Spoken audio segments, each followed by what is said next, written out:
Hey Sarah, I'm so happy to have you here with me. How are you today? I'm great, and I'm really happy to be here too. Thanks for having me on. Yes, you are great. That's for sure. That's one of the Ah, things. thanks. That's one of the things about you. I really love your energy. I really love you as a person. I really love your work, but I would like you to share your story a little bit and tell us a little bit about your background and how you actually decided to move to Australia. Okay, so back in 2009, I was struggling with secondary infertility. So I'd had a first child quite easily, didn't think that there were any reasons why I should struggle to complete my family. But I spent many years of going through loss and grief, miscarriages, and quite a lot of trauma. And I ended up going through IVF. I was told that was the only way that I could have a second child. But unfortunately, my body overreacted to the drugs Mhm. and it went disastrously wrong. So I ended up in intensive care, and slowly all my organs started to sort of shut down and not do what they were supposed to do. And the doctors couldn't do anything to stop that deterioration. All they could do was treat the symptoms. And for the first time in my life, and hopefully the last time, I faced my own mortality. And I literally lay in intensive care and thought to myself, if this is my last moment, then have I lived my best life? Have I done everything that I wanted to do?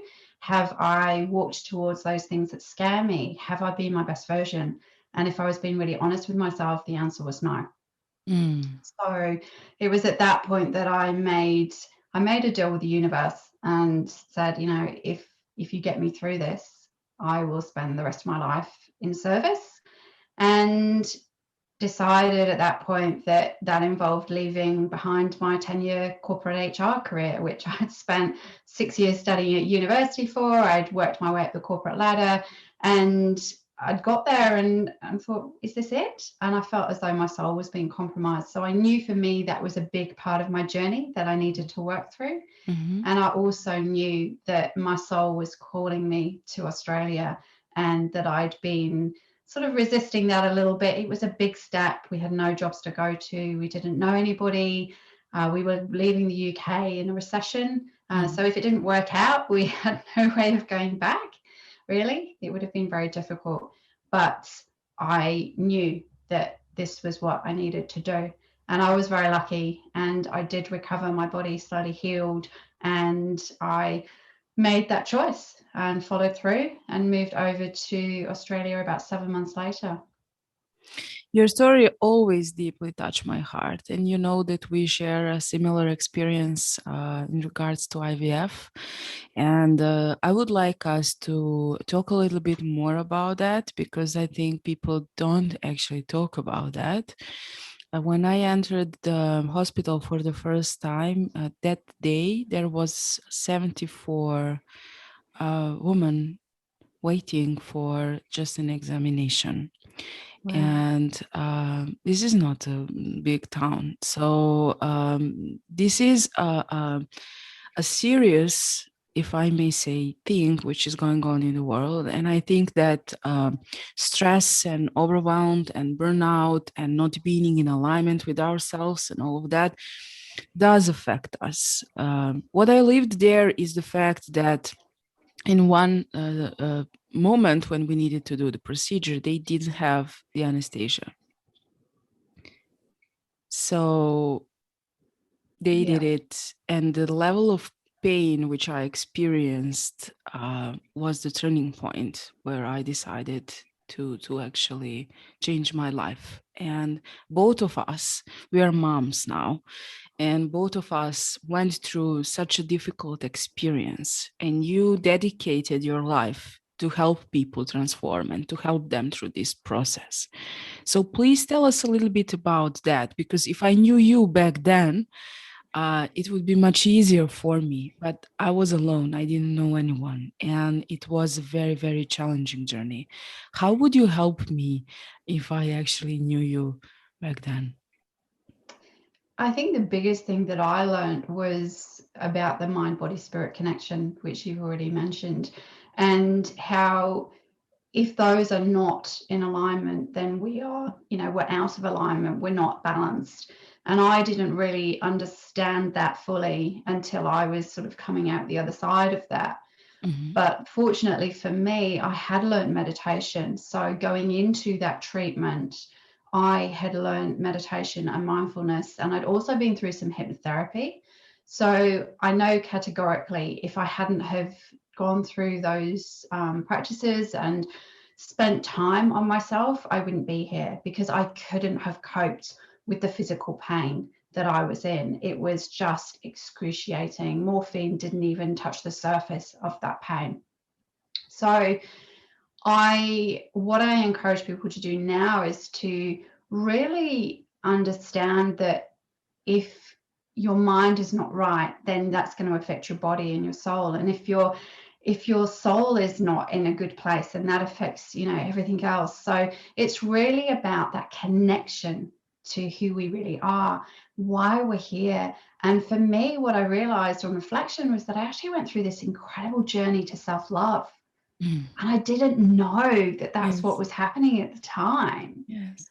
But wow, I appreciate my body, whereas I'd spent so long being critical of my body and all the things that it didn't do, and not feeling good enough, and not feeling like I was enough of a woman because I couldn't have another child.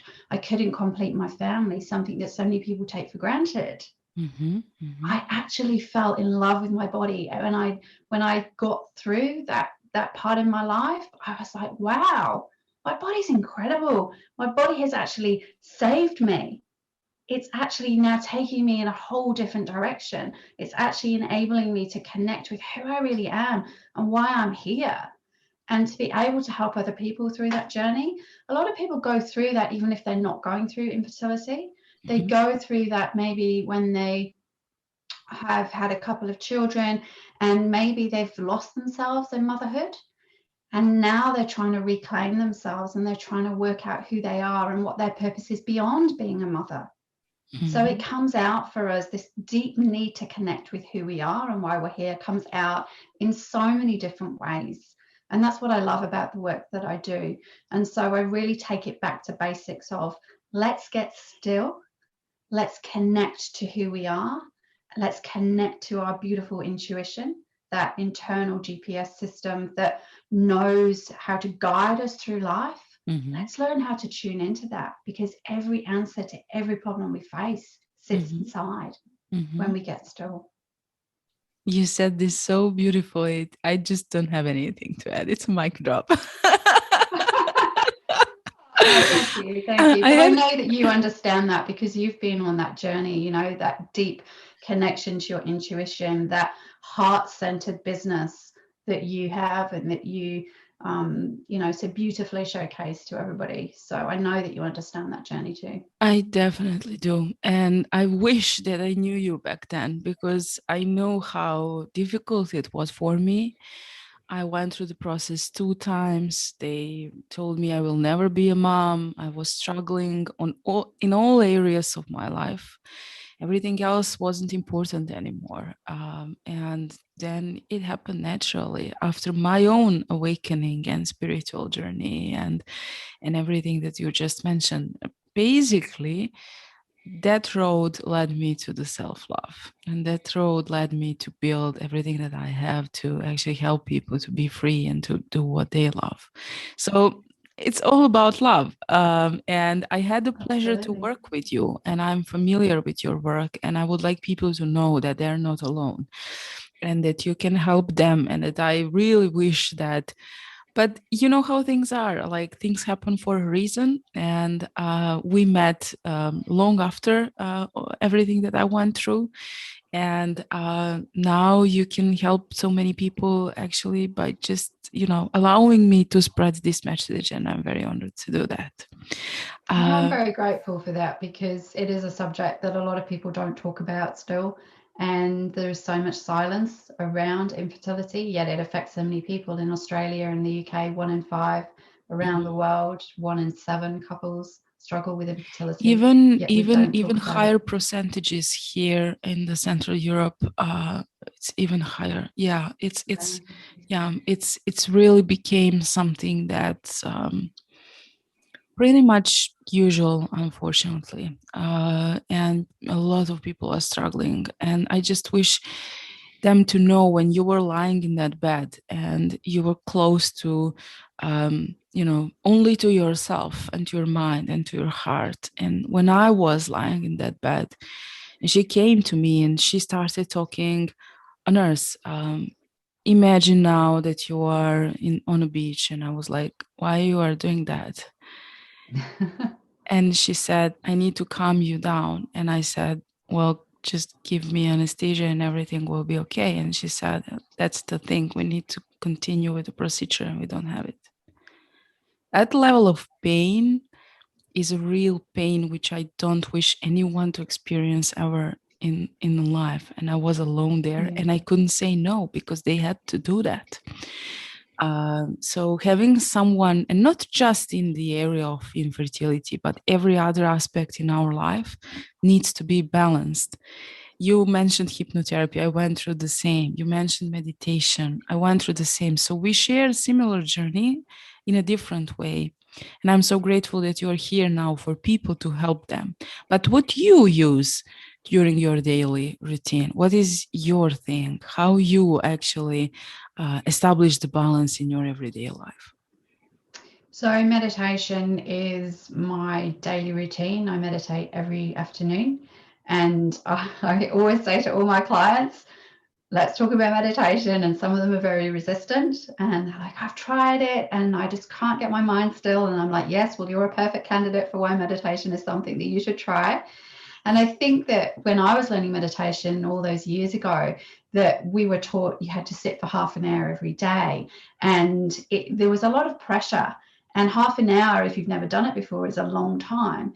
So now research is showing that even just sitting and noticing where you feel the breath in your body for 2 minutes a day actually changes your brain and actually helps to relax you. And then you can build on that. So I always say to my clients, don't set yourself up to fail. Don't suddenly say, I'm going to do 20 minutes, half an hour every day, knowing that actually it's not realistic, because then you deal with judgment on top of the disappointment that you haven't been able to follow through. So let's start with 2 minutes every day.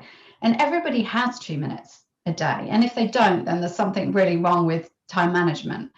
And you can do it before you go into a meeting. You could sit at your desk quietly and just close your eyes. You could do it if you're sat in the car before you go into the office in the morning. You could do it sat in your lunch break, go and sit on a park bench. You could do it on the way to work and just set an alarm so you don't fall asleep. Just closing your eyes and noticing where you feel that breath in your body. Is it in your nose? Is it in your chest? Is it in your throat? Really just helps you to give your mind a break from all that monkey chatter, all that noise, all that self-deprecation, all that negative self-talk. And I say to my clients, the things that you say to yourself, would you say that to your best friends? And they're like, no, absolutely not. Yet we are so critical of self. So meditation is such a beautiful tool to be able to give a little bit of self-love. We think of self-love as going on a spa day or going on holiday as much as we can. But actually self-love starts with just 2 minutes of breathing, because our breath is our life force and we take it for granted. And it's not until we can't breathe that we really appreciate our breath. And I've been there and I've literally not been able to breathe. And it's scary. You feel like you're drowning. So just to appreciate that and honor that is a beautiful thing. The other thing that I do is connect so beautifully with nature.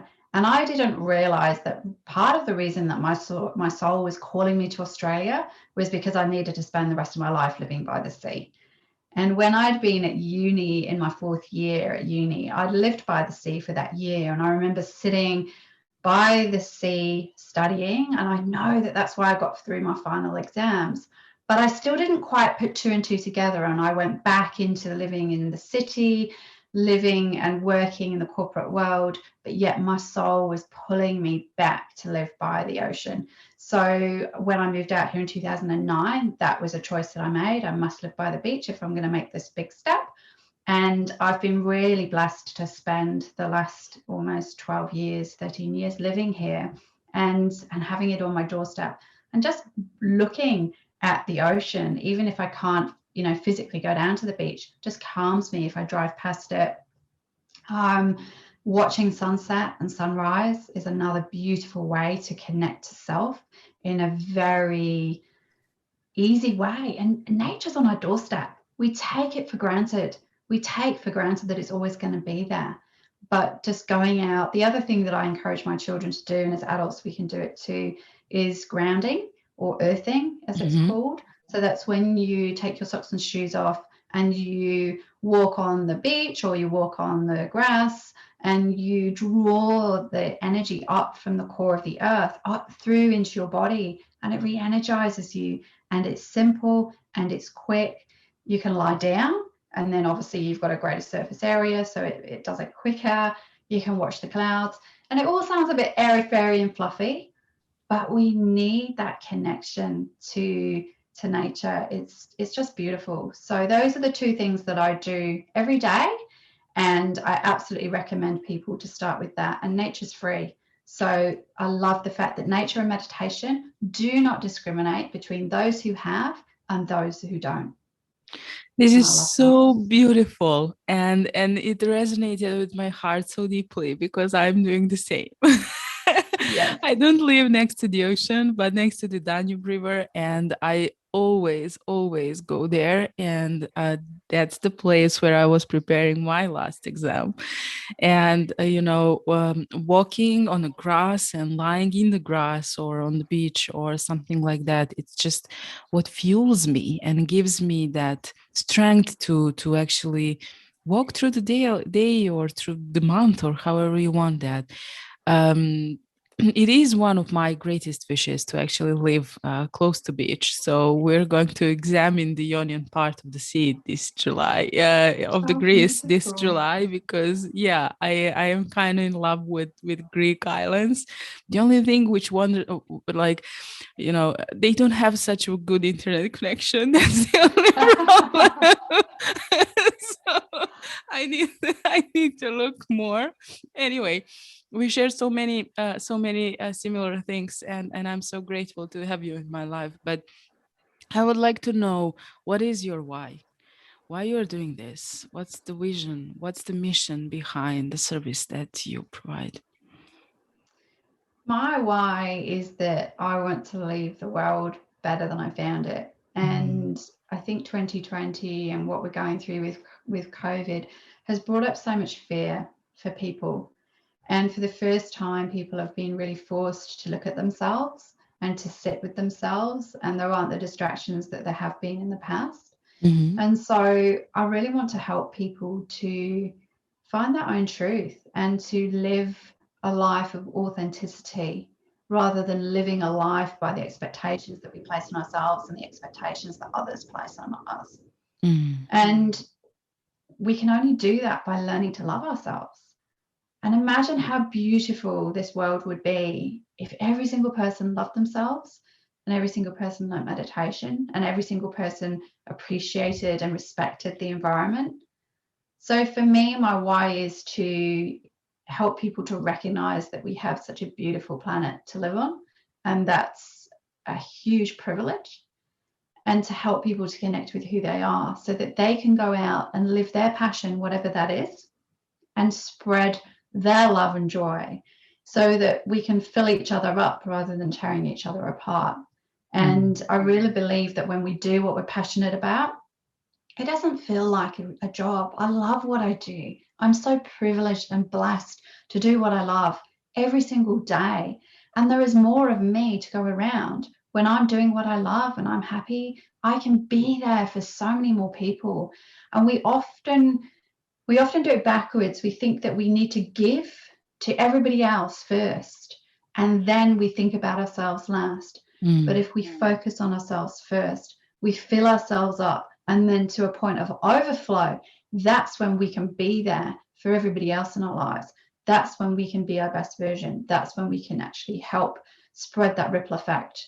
And it all starts with us, and it starts with us realizing that it's not selfish to practice self-care and self-love and to give back to ourselves, and that we need to prioritize ourselves but not in an egotistical way, not in a selfish way. I absolutely love this. We are doing things differently, but the mission is practically the same. And I just believe if everyone knew what you just said, there would be no conflicts and there would be no wars. And that is what I would like to actually share with people and help them to grow from inside and to understand that we are all one. And Yes, if I'm hurting you, I'm actually hurting myself. yes, And in that beauty of self-love, the self-love reflects to our family members, to our neighbors, to our cities, to our country, to our world. And this is where the true peace lies. But while we have people who don't understand that, who are not healed, who are in their own pain, they will cause conflicts and everything else falls apart. So, this is a huge mission. We are trying to build our legacy in our own ways and to help people to practically. What I love the most is that you were on a high scale corporate ladder and you stepped up, you left, you started doing what you love, you committed to yourself and to your clients and to society and everyone to actually bring this message to the world. And that's the most beautiful thing someone can do, by my opinion. I'm helping people to get out of the corporate, and you actually did it in the very, very, very beautiful way. I know, and it's scary because it's again, it's for me it was that expectation of this is what I've spent my life working towards.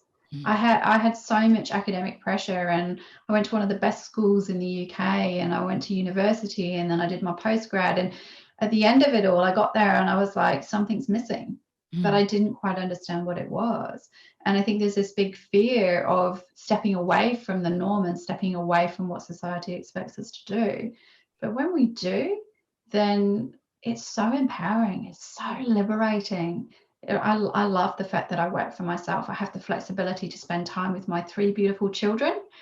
Very blessed to have gone on and had another 2 daughters when I moved over here, both naturally, and to be able to see them grow up. And I didn't have that balance when I was working in the corporate world. So mm. the universe always knows what's best for us. It's just a case of whether we listen. Yeah, that's the thing.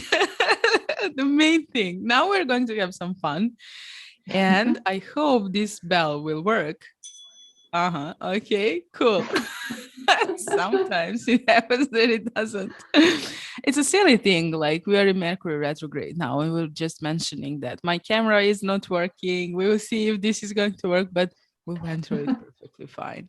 So I will ask you a few quick questions, and you Okay. have like 10 seconds to answer to me. And we didn't prepare this, so you don't know what I'm going Oh, to ask you. pressure. What is your favorite book? My favorite book. Oh, so many favorite books. I love Anita Mojani's Dying to Be Me. Have you read that Mm, book? no, but I would like to hear my like.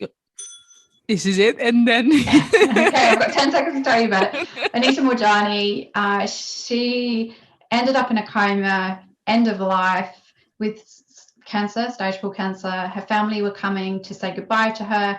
She actually had a near death experience, Mm, and she was with her brother on the plane coming over to meet, say goodbye to her in hospital at the same time that she could hear the nurses and doctors at the end of the corridor speaking to her family saying that she was going to die. And she sort of crossed over and had a conversation with her father and came back. And when she knew when she came back, she was told it wasn't her time, that she was healed of cancer.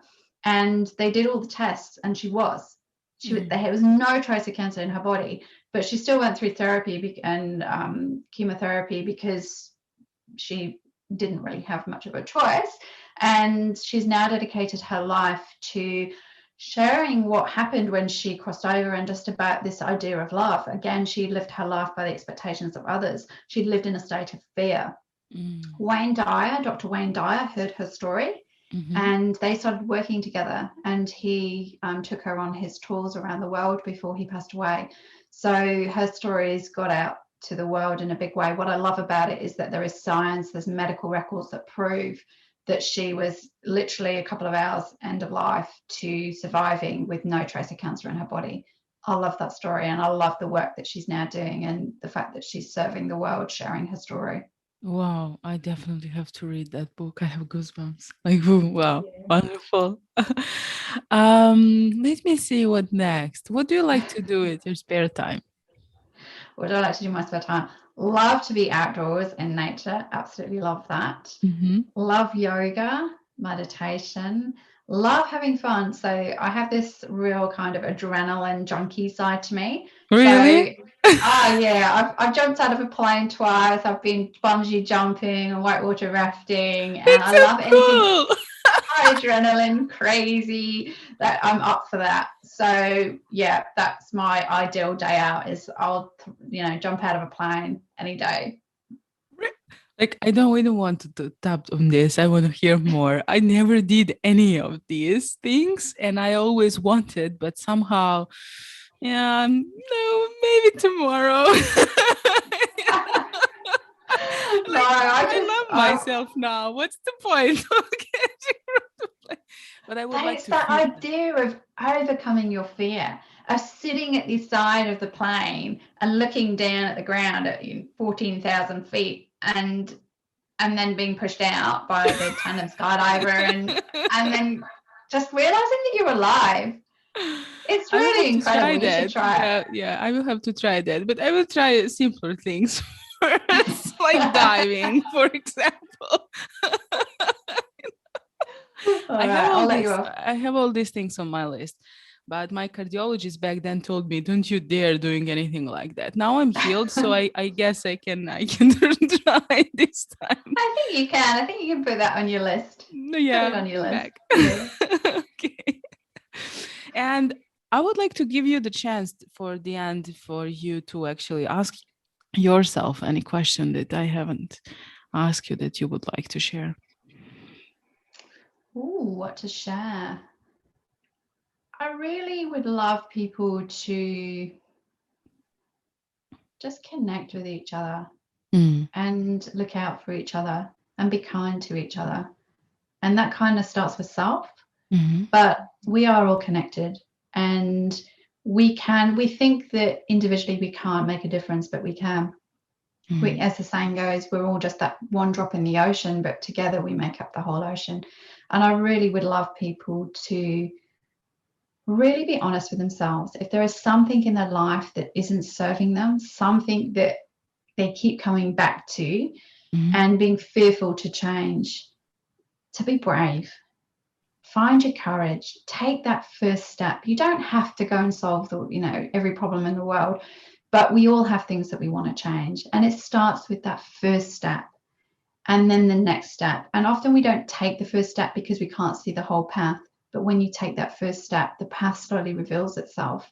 So be brave, be courageous. Life is incredibly short. I know that firsthand, and so many people have been touched by that last year and this year. And I just really encourage people to try to live their best life, whatever it looks like for them, and do it for yourself, not because of what everybody else thinks. Come back to your own heart. beautiful. And that's when the magic happens and the life changes It for really does. It really does. Tell us how people can reach out to you, where they can find you, and what we can expect from your magic until the end of the year. Okay, so the best way to connect with me is through my website, which is sarahwilloughby.com.au. I'm also on LinkedIn, Sarah Willoughby 2019, and Facebook and Instagram, Sarah Willoughby Australia. So basically search my name and you'll find me. I'm in the process of editing my book, which is it's a memoir, teaching memoir, my journey to self-love through secondary infertility. Mhm. So I'm really hopeful that that will be out this year or the beginning of next year.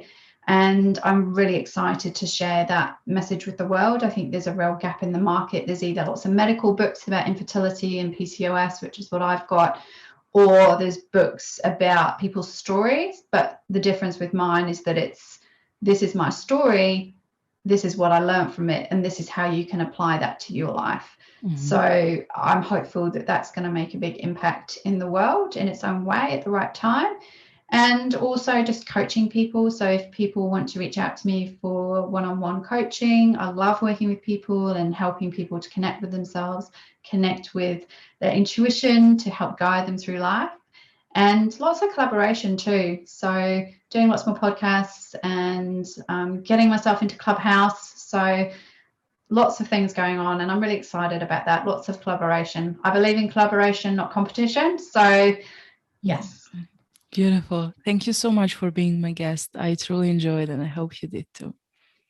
I love talking to you, you know that. And thank you for everything that you do in this crazy, crazy world. I love your heart, and I'm really blessed to know you and love you. Thank you. Thank you too. Feelings are mutual. Bye bye. Ciao. Bye. Take care.